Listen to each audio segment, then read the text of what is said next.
Hello and welcome back to RPG PhD. I'm Dr. Ben.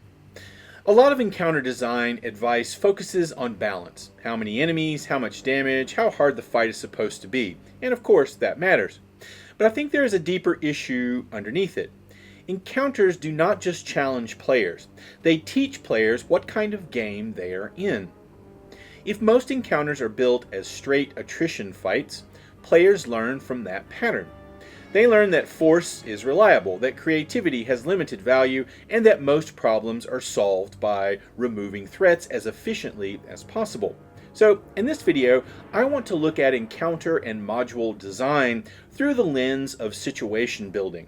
How do we create layered problems, meaningful environments, and scenes that push players to think beyond simple attrition? Because if we want better play at the table, a lot of the answer begins with building better situations.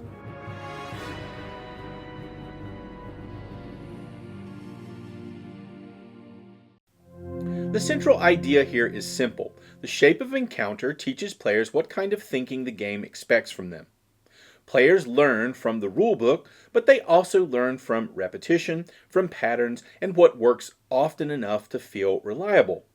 James Paul Gee makes a similar point in his work on learning in games. Games teach through structured problem spaces, through the kinds of actions they invite, reward, and normalize over time. That matters for tabletop RPGs as well, even though the medium is more flexible and socially negotiated.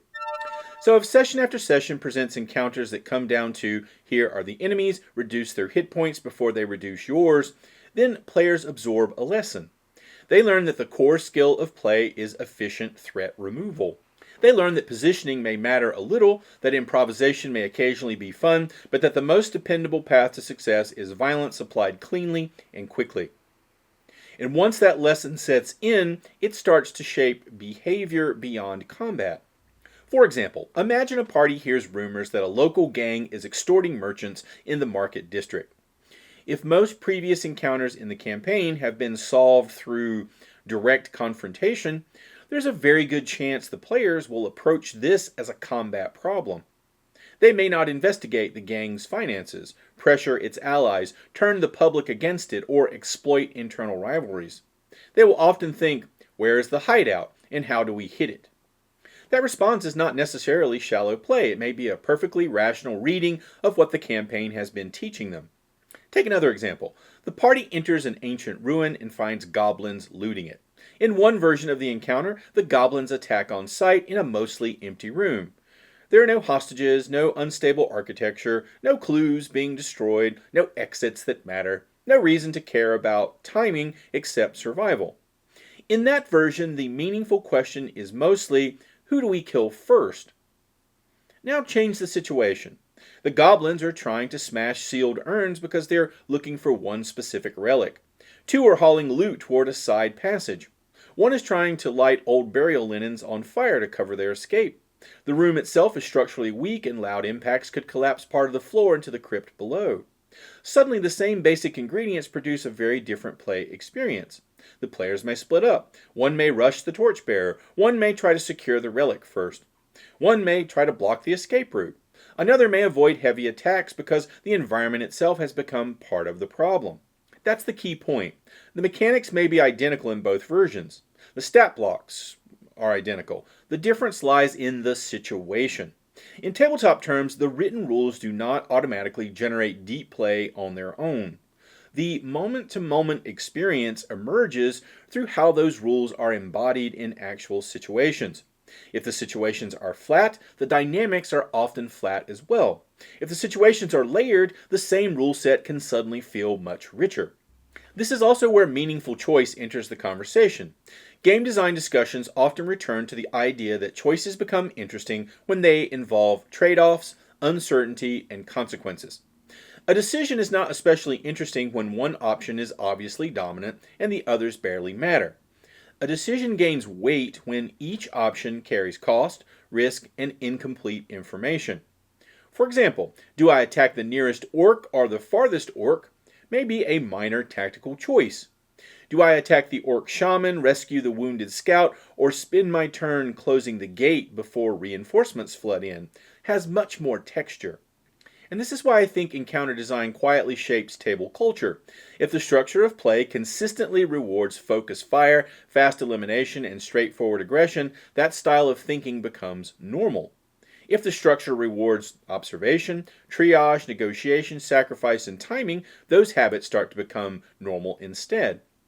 In other words, players often become the kind of players their encounters have trained them to be. One of the most common mistakes in RPG discussions is treating player behavior as if it appears out of nowhere.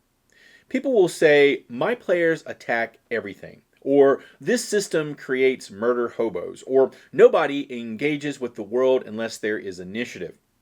Sometimes that criticism is fair. Some systems do push harder towards certain habits than others. But a lot of the time, what we are seeing is learned behavior inside a repeated encounter pattern. Players are very good at reading what a game actually rewards.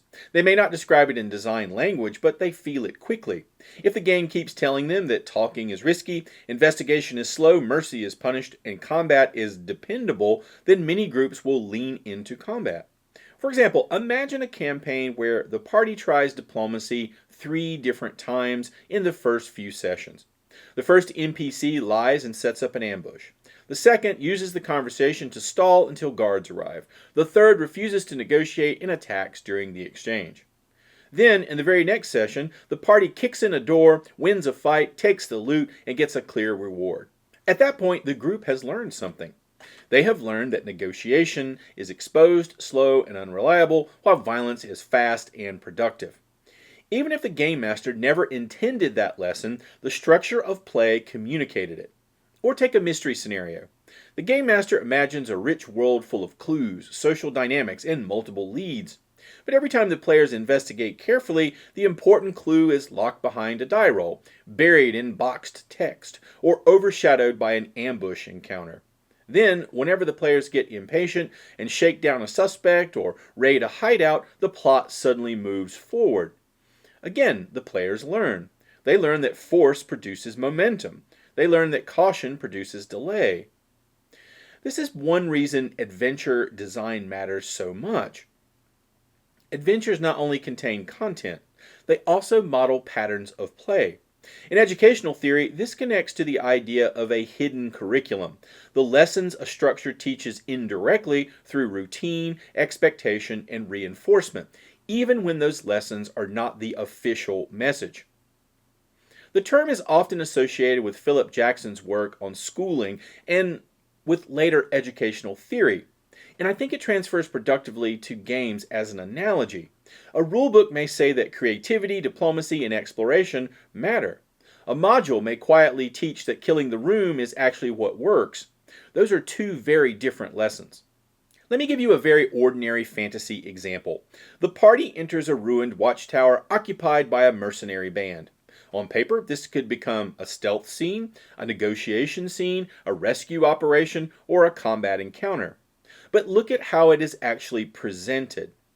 If the text says 12 mercenaries, attack on sight, there is treasure in the upper chamber, the prisoners are passive and can wait, the rooms are mostly empty, the leader fights to the death, then the practical lesson is obvious. Clear the tower, take the loot, move on. Now imagine the same location with a different structure. The mercenaries are split between those loyal to their captain and those who have not been paid. One prisoner knows where the real treasure is hidden and may be executed if the alarm is raised. The tower stairs are partly collapsed, creating movement pressure. The captain wants to escape with a ledger that implicates a noble patron. Now the players have more to think about. They might bribe the underpaid mercenaries. They might stage a distraction. They might rush to secure the ledger. They might choose speed over treasure. They might even still fight, but the fight now sits inside a larger problem. The encounter has ceased to be a simple removal exercise. That difference is easy to miss because both versions contain enemies, loot, and a tactical space. Yet one version trains elimination as the primary language of play, while the other opens several kinds of decision making. This is also where I think discussions of system design can get blurry. Sometimes a rule set genuinely constrains what kinds of situations are easy to run. That's real. At the same time, two groups can use the same system and produce wildly different play because the situations they build are doing so much of the real work. One table runs every goblin cave as a hallway of hit point transactions. Another table runs the same goblin cave as a hostage crisis, a territorial standoff, a collapsing mine, or a negotiation between rival factions. Same broad rule set, very different experience. So when people diagnose a problem at the table, I think it helps to ask a few questions before blaming either the players or the system. What kinds of actions have been consistently rewarded? What kinds of actions have been consistently punished? What kinds of situations appear over and over and over again? What has the game been teaching through repetition? Because once you ask those questions, a lot of player behavior starts to look less mysterious. So what does a flattened encounter actually look like? A flattened encounter is a scene where most of the interesting possibilities have already been stripped away before play begins. There may still be danger. There may still be challenge. The players may even have a hard fight. But the decision space has narrowed so much that the encounter mainly asks for efficient execution. Who do you hit first? Where do you stand? How quickly can you remove the threat? That kind of encounter usually has a few recognizable features. There's one obvious goal, which is usually to defeat the opposition. The environment exists mainly as decoration, with little influence on tactics beyond the occasional obvious hazard. Enemy roles are thin or interchangeable. Time pressure is minimal or non-existent. And there are very few competing priorities pulling the players in different directions. For example, imagine the party enters a ruined chapel and finds 6 skeletons and a necromancer. The room is rectangular. There are a few broken pews. The necromancer stands at the end. The skeletons rush forward. The necromancer casts damage spells or summons more undead. If the players win, they move on. That scene may consume 20 minutes or 40 minutes. Dice may roll. Hit points may drop. A character may even go down. But in terms of decision making, the scene may remain pretty flat. Most turns will revolve around damage output, target priority, and resource conservation. Now, imagine the same basic ingredients arranged differently. The ruined chapel contains 6 skeletons and a necromancer. But the necromancer is trying to complete a rite that will permanently bind the spirit of a captured saint to a cursed reliquary. 2 skeletons are pinning down the front entrance. 2 are dragging a terrified acolyte toward the altar. 1 is guarding the reliquary. 1 is stationed in the choir loft with a bow. The chapel is old and fire damaged, so heavy impacts risk collapsing burned rafters into the nave. The ritual advances each round unless interrupted. If the reliquary is corrupted, the nearby village will suffer for months, even if the party survives the fight. Now the players are living inside a situation, not just a combat. Do they rush the necromancer? Do they rescue the acolyte? Do they destroy the reliquary? Do they avoid explosive spells because the roof is unstable? The stat blocks are identical in both versions. The challenge rating may even look similar on paper, yet the second encounter creates dramatically more depth because the players are weighing priorities under pressure. This is where environmental design matters as more than ornament. Don Norman's work on affordances and signifiers is useful here, even though he is writing about design more broadly. Spaces suggest possibilities. They communicate what actions seem available, valuable, or dangerous. In an RPG encounter, a bare room full of enemies often affords a very limited set of responses. A room with elevation, cover, unstable structures, vulnerable objects, choke points, visibility issues, and social complications affords a much richer set of choices. And it is worth stressing that this does not require a giant tactical map full of gimmicks. A flattened encounter is not flat because it lacks complexity in the sense of having more moving parts. It's flat because those parts do not generate meaningful trade-offs.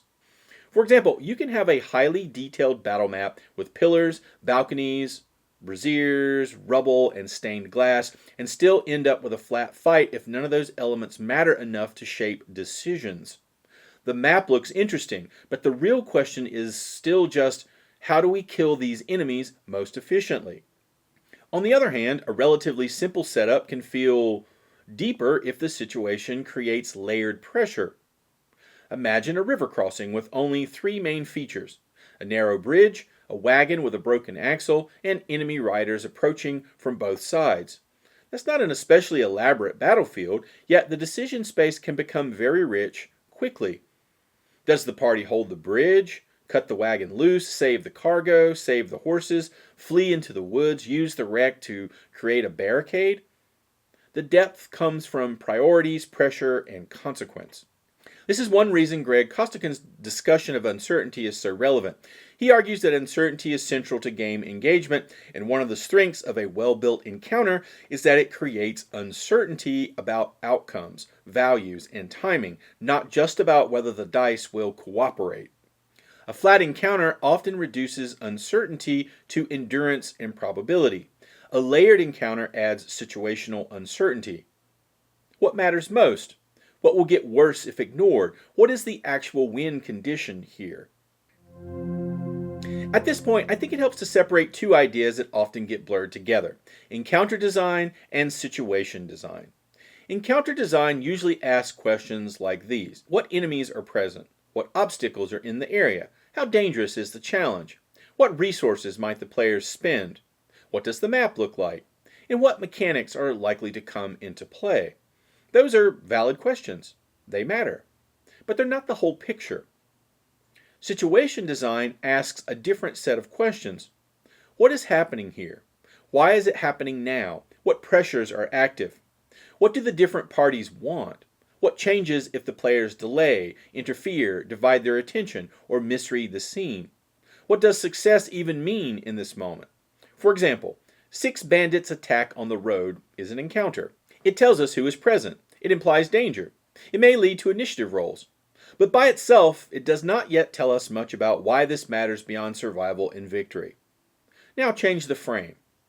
6 bandits attack a prison wagon while crossing a narrow bridge in heavy rain. 2 want the bounty on the prisoner. 2 want the goods in the wagon, and their leader is under orders to bring the prisoner back alive. The horses are panicking, the bridge rails are weak, and a local patrol may arrive if the fight drags on. Now we have a situation. The players may still fight, of course, but the fight is no longer the whole story. They now have multiple moving concerns: the prisoner, the wagon, the horses, the weather, the bridge, the incoming patrol, and the fact that the bandits themselves do not all want the same thing. The question has shifted from can we beat these enemies to what exactly is going on here, what matters most, and what are we trying to prevent? That is a very different kind of play. This is one place where I think the term encounter can become slightly misleading because it often encourages to think in units of opposition.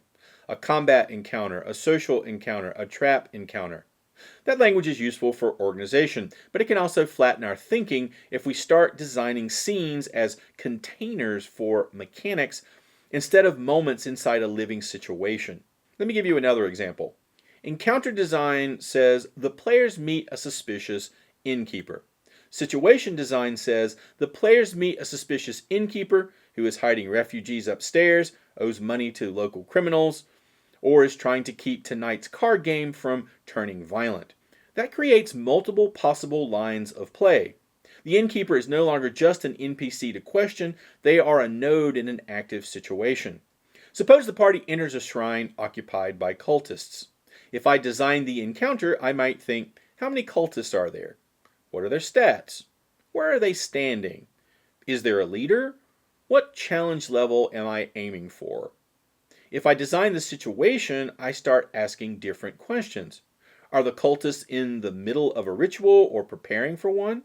Do all of them actually believe in what they are doing? Is someone here under duress? What happens if the ritual reaches its next stage? What is the shrine physically like, and how does that shape movement, visibility, and danger? What do the cultists do if the players enter quietly, loudly, disguised, or from the rear chamber? What counts as success here? Killing the cultists, saving the captive, seizing the relic, learning who funded this operation, or escaping before the summoned thing arrives? The first mode produces a fight. The second mode produces a scene with momentum, stakes, and ambiguity. And this is why I think situation design is the deeper craft. It is the layer that makes the encounter feel connected to a world, to motives, to consequences, and to time. It's what turns enemies from hit point containers into participants in an unfolding event. So for me, the simplest way to put it is this. Encounter design tells us what is in the scene. Situation design tells us what the scene means. And once you understand that difference, it becomes much easier to see why some adventures feel like a sequence of combats and others feel like a world in motion. So, if situation design is the deeper layer, what actually makes a situation good? I think there are a handful of recurring qualities that tend to produce better play. None of these are magic on their own, and you, of course, do not need all of them in every scene. The first is multiple goals. A good situation usually gives the players something to care about besides winning the fight. This matters because the moment combat becomes the only meaningful objective, decision-making often narrows. For example, imagine the party arrives at a village square where a possessed knight is cutting through townsfolk while cultists ring the bell tower above. If the only goal is to defeat the knight, the scene will likely focus on damage and survival. If the goals are to protect civilians, reach the bell tower, and figure out whether the knight can be saved, the whole structure changes. Now every turn has texture. Do you pin down the knight? Do you spend actions evacuating villagers? Do you send someone up the tower while the front line holds? Do you risk non-lethal force and make the fight longer in hopes of saving the knight? The second quality is competing priorities. This is closely related, but is worth separating. Multiple goals matter when the players cannot easily accomplish all of them at once.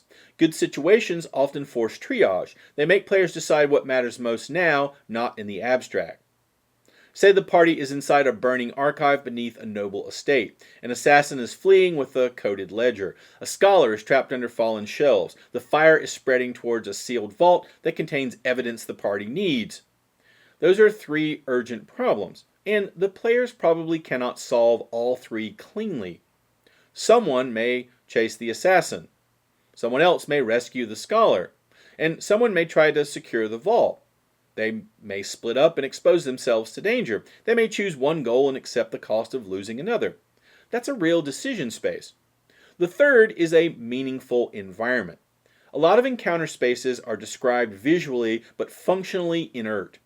The room has pillars, rubbles, balconies, crates, statues, candles, broken furniture, and all sorts of atmospheric detail, yet almost none of it changes what the players actually do. It is a set dressing. A meaningful environment does more than look interesting. It changes the logic of action. This is where affordances becomes useful again as a design lens. Norman's work emphasizes that environments suggest possibilities through their structure and cues. In an RPG scene, a narrow bridge, unstable scaffolding, deep water, a frightened crowd, poor visibility, or a raised platform with cover all signal different lines of play. They affect movement, target choice, risk, and timing.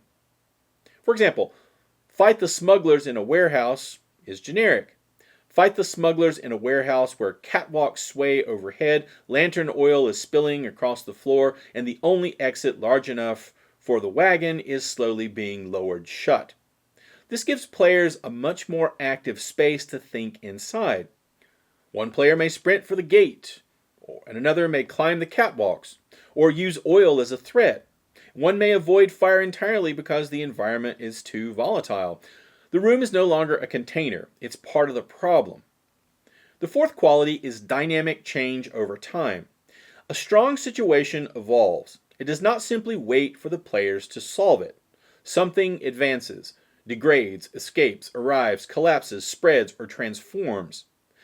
This matters because static scenes often allow the party to settle into a rhythm. Once the players identify the optimal line, they can just repeat it. Dynamic situations interrupt that comfort. For example, a smuggling ring at the docks can be a straightforward confrontation.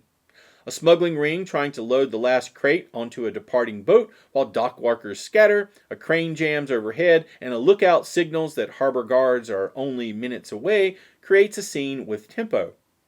The players may begin by trying to seize the cargo, then shift to stopping the boat. That changing pressure is part of what keeps a situation alive. The fifth quality is enemy roles that create texture. A lot of weak encounters use enemies as interchangeable damage pieces. They have different names or slightly different statistics, but in practice they all do the same job. They rush the players, absorb punishment, and attack until they die. Encounters become much more interesting when enemies have distinct roles inside the larger situation. For example, imagine a hobgoblin warband. In a flat version, 5 hobgoblins attack. In a stronger version, 2 shield bearers hold a choke point. 1 archer controls a ladder from above, 1 officer is trying to rally wavering troops, and 1 sapper is lighting the fuse on a powder cache. Now the party has to read the field. The archer may be the immediate tactical problem, though the sapper may be the real crisis. The officer may be more important alive if the party wants information. The shield bearers may not be there to kill the party at all. They may simply be buying time. In a social scene, opposition does not have to mean enemies with weapons. 1 noble is stalling. 1 servant is eavesdropping. An advisor is quietly redirecting the conversation. A rival is baiting the players into a public mistake. Enemy roles create priorities, and priorities create decisions. The sixth quality is consequences that extend beyond the encounter itself.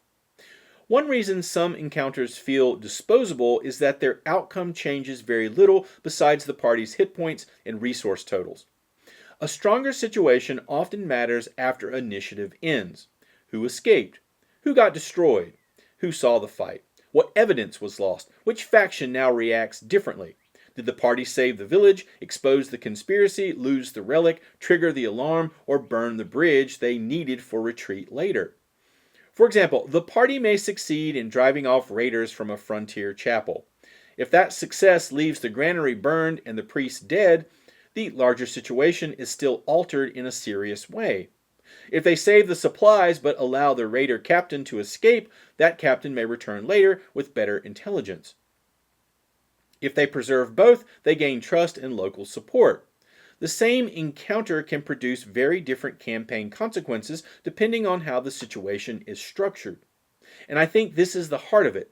A good situation asks players to judge, not just to execute.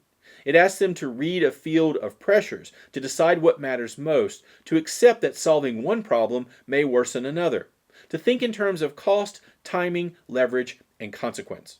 People begin looking for leverage. They begin asking better questions. They begin thinking about the world, not only the enemy stat block, which is exactly what many of us say we want from rich tabletop play.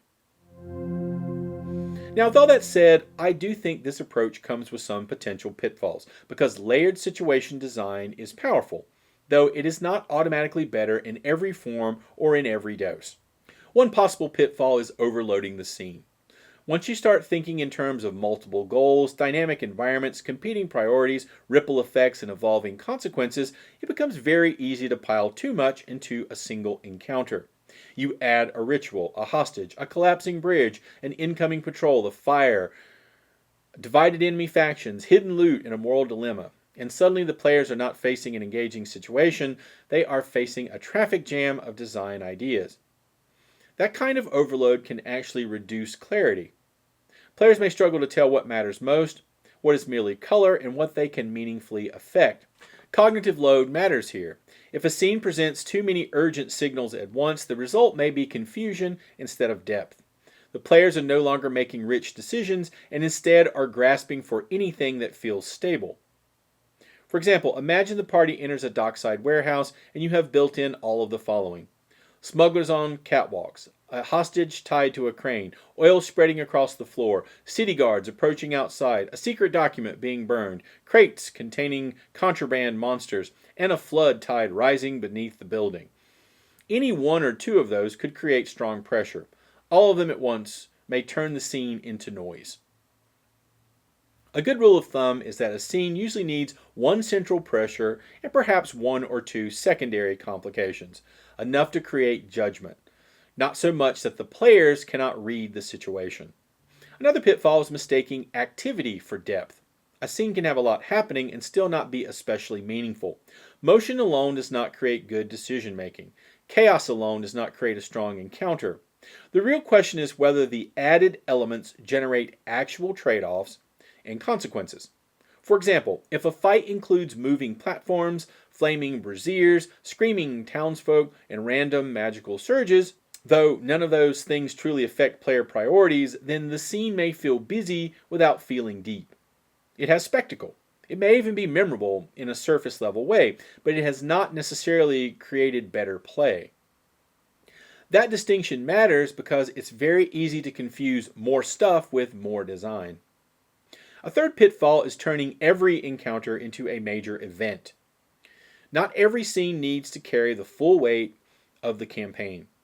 Some encounters can be quick, direct, and relatively simple. Some exist to establish tone. Some exist to drain resources. Some exist to reinforce pace, danger, or atmosphere. If every single encounter becomes an elaborate, multi-layered crisis, the campaign can start to feel exhausting. Players may lose the ability to distinguish minor pressure from major pressure, because everything arrives at maximum intensity. For example, if every tavern argument becomes a faction puzzle, every roadside ambush becomes a hostage crisis, every guard room becomes a moral test, and every chase scene becomes a campaign-defining decision point, then the overall rhythm of play may flatten in a different way. The game becomes uniformly intense, which often means it stops feeling intense at all. Pacing matters. Contrast matters. A strong campaign usually benefits from variation. Some scenes breathe, some scenes spike, some scenes complicate, some scenes resolve cleanly. Another danger is making success feel too slippery. Layered situations often produce partial victories, costly victories, and consequences that spill forward. That is part of what makes them rich.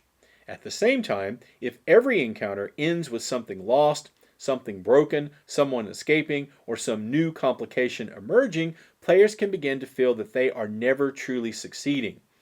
The design starts to feel punitive. For example, imagine a group that wins the fight, though the hostage dies. Next session, they win again, though the villain escapes. Then they succeed in recovering the relic, though the town turns against them.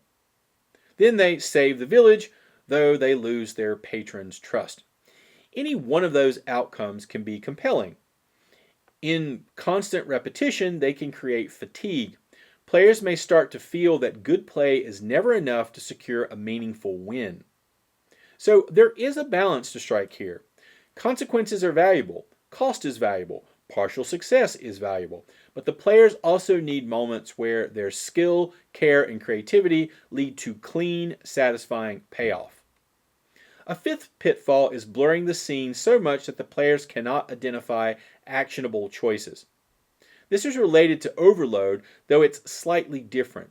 Sometimes a game master or designer knows the situation is rich because the prep contains many motives, timelines, and interacting forces. The problem is that the players only experience what is communicated at the table. If the pressure points are not legible, the players cannot make meaningful decisions about them. This is where clarity becomes essential. A good situation should still signal its important features. The players should be able to notice the hostage, the spreading fire, the unstable scaffold, the fleeing courier, the chanting cultist, the cracking ice, the panicking horse. They do not need perfect information, though they do need enough information to make judgment possible. In design, users need cues that help them understand what actions are available and what parts of the environment matter. Applied to encounter design, that means important pressures need to be perceptible in play. If the game master knows the rope bridge will snap in 2 rounds, though nothing in the description suggests instability, the players are not really being challenged. They are being surprised by hidden decision logic. So, one of the pitfalls of this approach is that it can tempt the designer to build intricate situations that remain opaque to the players.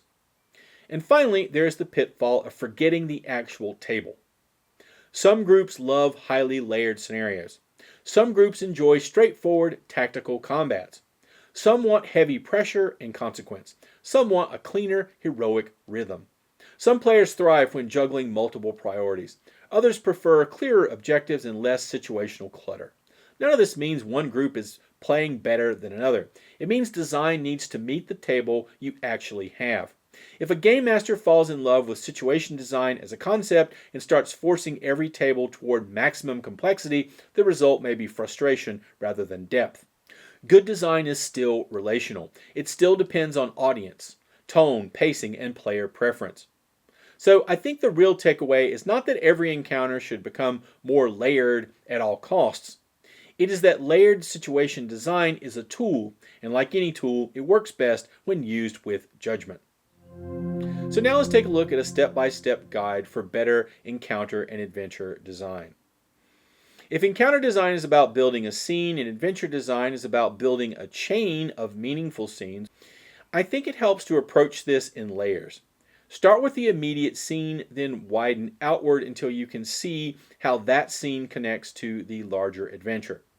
A strong encounter usually comes from asking better questions before you ever choose monster stats. So first, decide what is happening here besides fighting. This is the first question because it immediately changes the shape of the problem. If the only thing happening is the enemies are here and the players need to defeat them, then you are probably building a flat encounter. The moment you add another active process, the scene begins to develop texture. That process could be almost anything. A ritual is advancing, a prisoner is about to be moved, a fire is spreading, evidence is being destroyed, the bridge is failing, the guards are arguing, a crowd is panicking, someone is trying to escape, someone is stalling for time. The point is that the encounter should already be in motion before the players arrive. For example, do not begin with the party enters a room with cultists. Begin with the party enters a room where cultists are trying to complete the second phase of a summoning while burning incriminating records and holding a hostage at knife point. That immediately opens more possibilities. The room now contains pressure, motive, and time. This step is important because it shifts the scene from a static obstacle to an unfolding event. Next, identify what the players are really trying to achieve. Once you know what's happening, the next question is what success actually means. A lot of weak encounter design assumes success means defeating the enemies. Sometimes that is true, but it should not be your default assumption. In a stronger scene, success may involve preventing an escape, rescuing someone alive, retrieving an item, stopping a signal from being sent, crossing the space safely, protecting bystanders, delaying the enemy, surviving long enough for reinforcements to arrive, or learning information before the moment is lost. For example, if the party is ambushed on a mountain pass, is their goal to kill the attackers? Maybe. But maybe their real goal is to keep the supply cart from going over the edge. Maybe it's to protect the injured guide. Maybe it's to reach the far side before an avalanche cuts off the route. Once you know the actual objective, the encounter starts asking better questions. And that is really the heart of design here. A better encounter gives players something to accomplish, not just something to destroy. Next, add competing priorities. This is where encounters begin to gain more depth. A scene becomes more interesting when the players cannot easily do everything at once. This forces judgment. It forces triage. It forces the group to decide what matters most right now. For example, imagine the party is defending a village gate. Enemies are breaking through the barricade. At the same time, a child is trapped in a nearby cart that has caught fire. Meanwhile, an enemy scout is trying to slip away and report the village's defenses to the main force. Those are three urgent priorities, and the players probably cannot address them all equally well. Someone may hold the gate. Someone may attempt the rescue. Someone else may try to intercept the scout. Or they may choose one priority and accept the cost elsewhere. That creates a very different kind of tension than a simple fight. So when you prep, ask yourself what problem in this scene competes with the obvious one. If combat is the obvious problem, what else is also demanding attention? Next, make the environment matter. A meaningful environment changes decisions. It's not there just to look good. This does not mean every encounter needs an elaborate battle map full of gimmicks. It means the space should exert pressure on play. The physical environment should shape movement, risk, visibility, timing, target selection, and available tactics. Think in terms of functional features. Narrow bridges create bottlenecks. Balconies create vertical pressure. Smoke and darkness distort information. Crowds create moral and tactical complications. Unstable floors punish heavy movement. Choke points allow smaller forces to hold off larger ones. Water, mud, ice, ladders, fire, wagons, gates, ropes, animal pens, ritual circles, market stalls, and collapsed walls all have the potential to influence the logic of action. For example, the party fights mercenaries in a courtyard is flat unless the courtyard actually matters. Add a well in the center that someone can be thrown into. Add archers on a half-ruined wall. Add a winch that controls the gate. Add a frightened horse that may bolt if spooked. Add rain turning the stones slick. Suddenly the courtyard is more than a backdrop. It is part of the encounter's structure. When designing, try to include one or two environmental features that players will actually care about every round. Next, give the opposition goals, roles, and behavior. Enemies should not feel like generic damaged pieces waiting to be removed from the board. They should be participants in the situation. So ask, what does each side want? What are they trying to protect, gain, delay, hide, finish, or escape with? Then ask how different enemies serve that goal. One guard might be there to hold a choke point. One archer may be trying to deny access to the stairs. One officer might be trying to organize a retreat.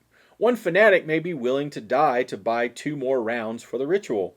One thief may only care about getting away with the ledger. One terrified recruit may be on the verge of surrender. That structure makes target priority meaningful because the enemies are tied to functions inside the scene.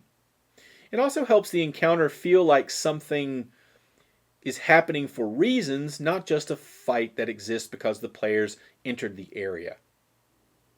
Next, decide what changes if the players hesitate. This is one of the fastest ways to improve an encounter. A lot of flat scenes are static. The players can take as long as they want because the situation waits politely for them to solve it. Better scenes develop over time. Something gets worse, harder, or more costly if the players delay. That change can be mechanical, fictional, or both. Reinforcements may arrive. A prisoner may be moved. The room may fill with smoke.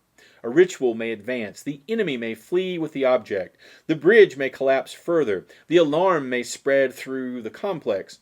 A rival faction may reach the site first. A bystander may panic and run. For example, suppose the party discovers smugglers loading contraband into boats. If the party charges immediately, they may catch most of the smugglers on the dock. If they pause to plan too long, the boats start pushing off. If they make too much noise, the warehouse above is set on fire to destroy evidence. Now, hesitation has consequences, and those consequences make timing part of the decision space. When prepping, ask a simple question. If the players spend 3 rounds, 10 minutes, or an hour on this, what changes? Next, define what failure looks like besides death.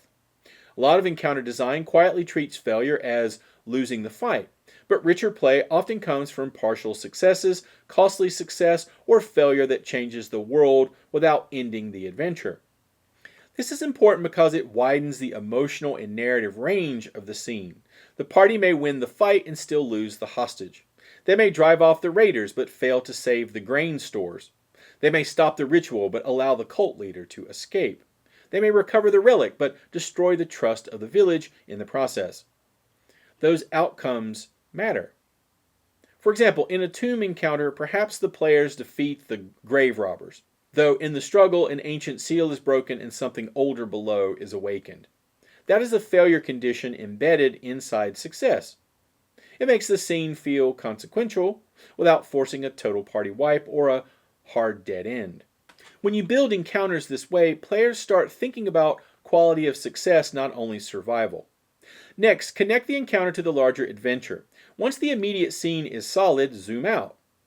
Ask how this encounter changes what comes next. Who reacts to it? What information does it reveal? What resource does it alter? What opportunity does it create or destroy? What future scene will feel different because of what happened here? This is where encounter design becomes adventure design. For example, if the party storms a goblin lookout tower, that should not exist in isolation. If they take it quietly, they may enter the caves below before the tribe fully mobilizes. If one goblin escapes, the chieftain prepares an ambush deeper inside.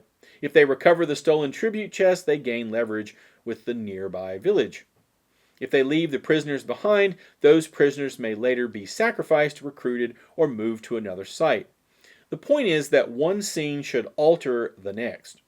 That gives the adventure continuity and teaches the players that their choices have momentum. Next, build adventures as changing situations. A good adventure is not just a sequence of isolated encounters, it's a sequence of situations that affect one another. This means thinking in terms of pressure systems, faction goals, resource movement, information flow, and consequence. What one scene resolves, another scene should inherit. What the players ignore in one area should reappear elsewhere. Who survives? Who escapes? What burns? What is taken? And what rumors spread should all shape the road ahead. That kind of design invites player agency because the adventure feels responsive. Next, ask what the adventure is teaching through repetition. Look across your encounters and ask what habits they are training. Are you consistently teaching players that the answer is room clearance? Are you teaching them that noise matters, time matters, witnesses matter, and escape matters? Are you teaching them to ask about terrain, factions, civilians, motives, and consequences? Are you teaching them that every problem is sealed into its own neat little container, or that the world reacts across scenes? This step matters because players learn from repeated structure. If every adventure site ends in a contained boss room, players will expect that rhythm. If every mission includes layered objectives, shifting pressures, and consequences that spill forward, players will begin looking for those things on their own.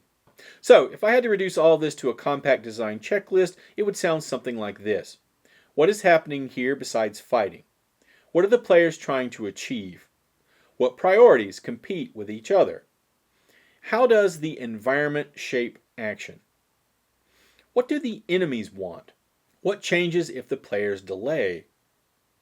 What does failure cost besides hit points? How does this scene alter the next one? What habits is this adventure teaching over time? If you can answer those questions clearly, you are well on your way to building encounters that feel alive and adventures that feel like worlds in motion. So before we wrap up, I want to leave you with a little homework, because I think encounter design gets better fastest when you actually practice seeing situations differently. These are 3 exercises a game master or designer can try on their own. None of them require a full campaign rewrite. You can do them with an existing module, a homebrew dungeon, or even just a single encounter you were already planning to run. The goal is to train your eye to notice where a scene is flat, where it has pressure, and where it can become more alive. So first, what else is happening? Take a very basic encounter from your notes or from a published module and rewrite it by adding one active process that is already underway before the players arrive. That process could be a ritual, an escape, a fire, an argument, a transfer of goods, a prisoner being moved, a gate being opened, a bridge failing, a messenger preparing to flee, or anything else that creates motion and urgency. For example, maybe your original encounter is 4 goblins guard a cave entrance. That's usable, but it's thin. Now rewrite it. 4 goblins guard a cave entrance while 2 of them argue over stolen loot. One keeps glancing nervously into the woods because something deeper in the cave has frightened them. And they are waiting for a wolf rider to return with orders. Suddenly, this scene has more texture. The players might exploit the argument. eavesdrop, stage a distraction, or realize the goblins are not the only problem here. The point of the exercise is not to add chaos for its own sake, it's to train yourself to think of encounters as moments inside an ongoing situation. If you want to make the exercise harder, do it 3 times with the same encounter. Rewrite the same goblin guard post as a stealth problem, then as a moral problem, then as a time pressure problem. That helps you see how much of encounter depth comes from framing. Next, add 2 competing priorities.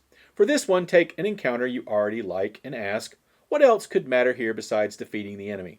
Then add 2 urgent priorities that compete for player attention.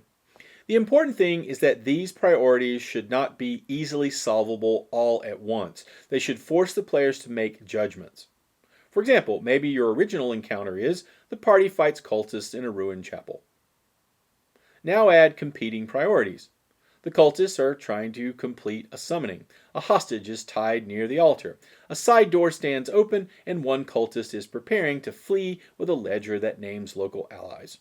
Now the players have to decide what matters most. Do they rush the ritual, rescue the hostage, intercept the fleeing cultist, split the party, gamble that one problem can wait? This exercise is useful because it trains you to build triage into your scenes, and triage is where a lot of meaningful play begins. Next, build the ripple effect. This one moves from encounter design into adventure design. Take one encounter and write down 3 ways its outcome could change the next scene. Not just whether the party wins or loses the fight, but what the consequences are for time, information, faction behavior, resources, or the environment. For example, imagine the party raids a smuggler warehouse. If they win quietly, they capture records and learn the name of the buyer. If the smugglers escape, the buyer is warned and clears out before the party arrives. If the fight starts a fire, the evidence is destroyed, though the blaze draws city guards who complicate the aftermath. Same encounter, 3 different ripple effects. Or imagine the party defends a village well from raiders. If they save the well, the village can hold out for several more days. If the raiders poison it before retreating, the next stage of the adventure becomes a desperate search for clean water. If the raider captain escapes, he returns later with siege equipment and knowledge of the village defenses. This exercise is useful because it breaks the habit of treating encounters as sealed containers. It helps you think in terms of consequences and continuity.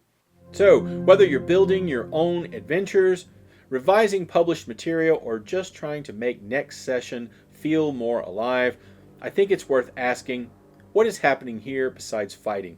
What pressures are already in motion? What matters in this scene besides victory? And what will this moment teach my players about how this world works? If you found this helpful, I'd love to hear how you think about encounter design at your own table. Have you noticed certain encounter patterns, training certain kinds of player behavior? Are there modules, systems, or specific scenes that you think do this especially well? Let me know down in the comments. And if you enjoyed this video, please like, share, and subscribe. That really does help the channel, and it helps more people find these conversations.